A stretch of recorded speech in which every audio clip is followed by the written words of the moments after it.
I remember climbing trees as a kid. And if you ever climbed trees as a kid, what would happen as you got higher and higher in that tree? The branches would get weaker and weaker. And eventually you'd get high enough to where you would grab onto a branch, or you would step onto a branch that looked like it was able to hold your weight, that looked like it was strong enough, but it wasn't. So it would crack and it would break and you'd fall to the ground. And those are painful experiences. But what you learn from those experiences is, I need to test these branches. I need to make sure each branch that I use is able to hold my weight, is worth me grabbing and worth me leaning on and standing on. During these times, we're all experiencing a little bit of a rude awakening. That a lot of the things that we lean on, a lot of the things that we rely on are showing themselves to not be reliable in this situation. Our everyday routines for many of us have changed, and we rely on those routines. They're foundational to our everyday lives to give us significance and give us purpose. Our retirement accounts, this money that we've put away over the years, it gives us a sense of security and a sense of peace about the future. Now we see them dwindling down during the last few weeks. And obviously our health, with everything that's going on, we recognize something that we always know is true, but maybe just isn't always at the top of our mind, that our health is fragile.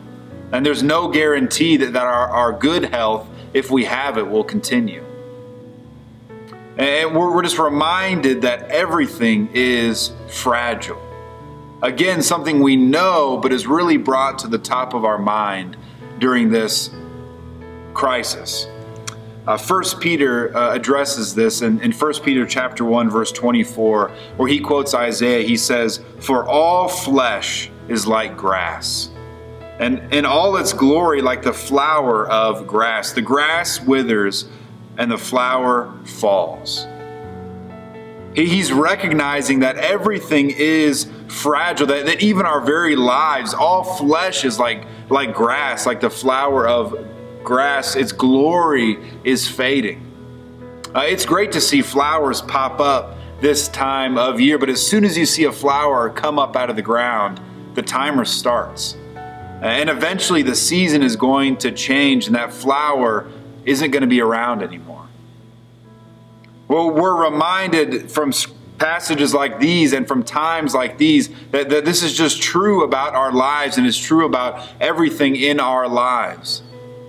And you might be thinking, well, I thought this was supposed to be an encouraging word. Well, what's encouraging about this word? Well, what's encouraging about it is that he keeps going into verse 25. He says, "But the word of the Lord remains forever. And this word is the good news that was preached to you." And so Peter says, yeah, everything is fragile. Yes, everything will fade. Everything will fail us. But the word of the Lord remains forever. And then he tells us what the word of the Lord is. This is the good news that was preached to you. This is the good news that in Jesus Christ, we have God in human form who came and who lived the life we could never live, and who died in our place for our sins, to wipe away our sins and to bring us back to the Father. Peter reminds us that although everything else will fail us and everything else will fade away, if our trust and our hope is in that good news, that will never fail us. That is the sure branch that we can grab onto. That is the solid ground that we can stand on. And so we want to let this time test us to see what we're relying on. And what's awesome about this is that this frees us up to love others well. If you look at the passage in verse 22, you'll see the main command in this section. Peter's telling the people to love each other. He's saying, because this is true, love each other. That when branches are breaking all around you and all the things you are relying on are failing you, your natural reaction is going to be selfish, is going to be to fend for yourself. But if you're on a sure foundation, you're freed up to love others well. And so let this time test you to see what you're relying on, and rely on and trust in Jesus and what He's done for us. And then enjoy the freedom that comes from that to love others well.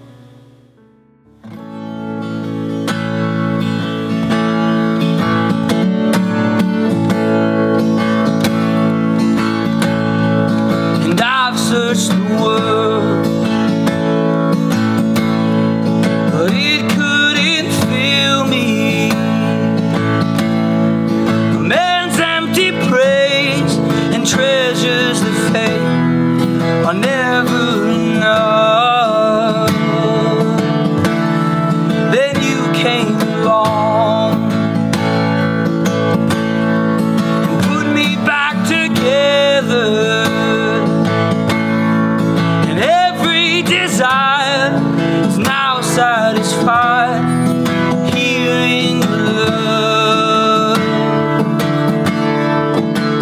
And there's nothing that's better than you. Oh, there's nothing that's better than you. Oh, there's nothing. Nothing is better than you. And I'm not afraid to show you my weakness, my failures and flaws. Oh, you've seen them all and still call me friend. 'Cause the God of the mountain is the God of the valley. There's not a place your mercy and grace won't find me again. 'Cause there's nothing that's better than you. Oh, there's nothing that's better than you, God. There's nothing. Nothing is better than you.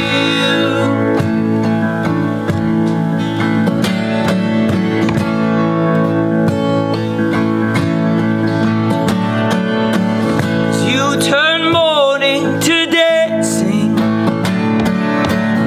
You give beauty for ashes. And you turn shame into glory. You're the only one who can. You turn mourning to dancing. And you give beauty for ashes. And you turn shame into glory.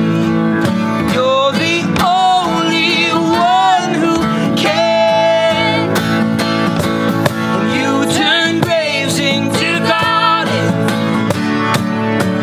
And you turn bones into armies. And you turn seas into highways. You're the only one who can. And you turn graves into gardens. And you turn bones into armies. You turn seas into highways. You're the only one who can. You're the only one who can. And there's nothing that's better